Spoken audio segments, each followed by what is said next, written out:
how to manage and overcome setbacks.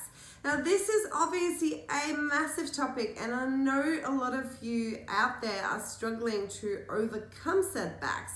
So I actually want to share with you a little bit of a personal story with you today that you probably find quite relatable, and this has been my biggest setback.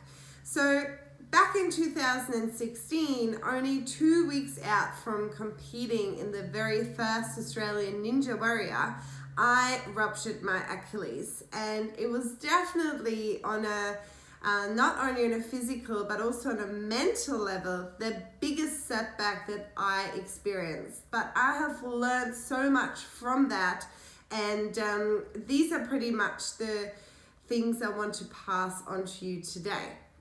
So obviously, as you can imagine, it was very devastating that I couldn't actually compete in a Ninja Warrior because I was at the peak of my training. I'd never been that fit and strong before. So for that to happen just 2 weeks out was really devastating. But it was a setback for me obviously mentally, but also physically. Like, I couldn't work for a while. I couldn't even go for walks. So it was really challenging mentally, not being able to move, not even going, jumping in a car, shopping for groceries because it was my right foot, so I couldn't even drive an automatic car.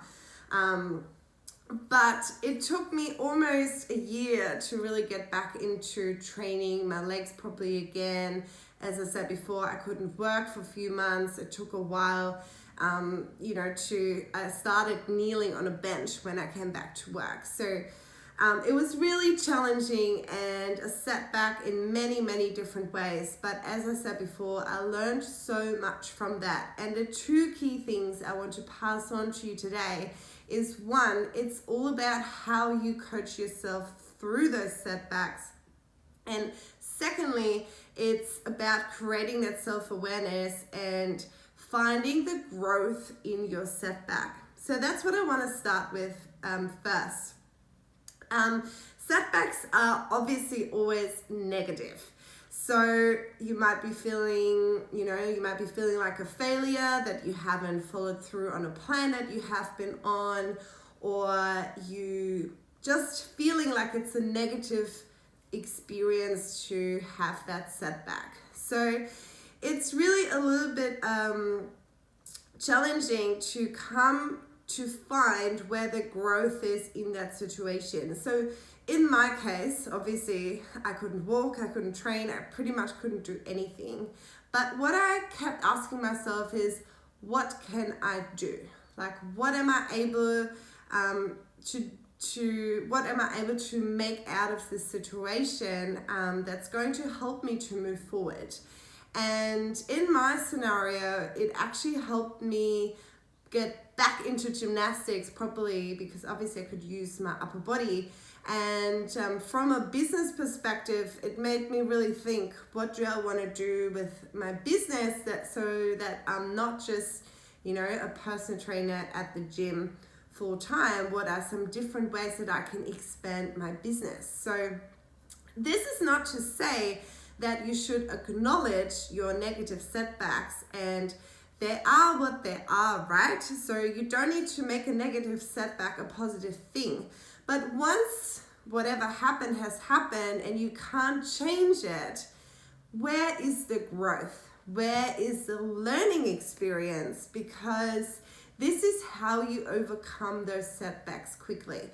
Now, if you're someone who finds himself on and off track with your nutrition and your training, say you've been on track for a while, you've been going really well, and then all of a sudden, it's 2 weeks into eating badly and you feel off track. It's a massive setback that you're experiencing.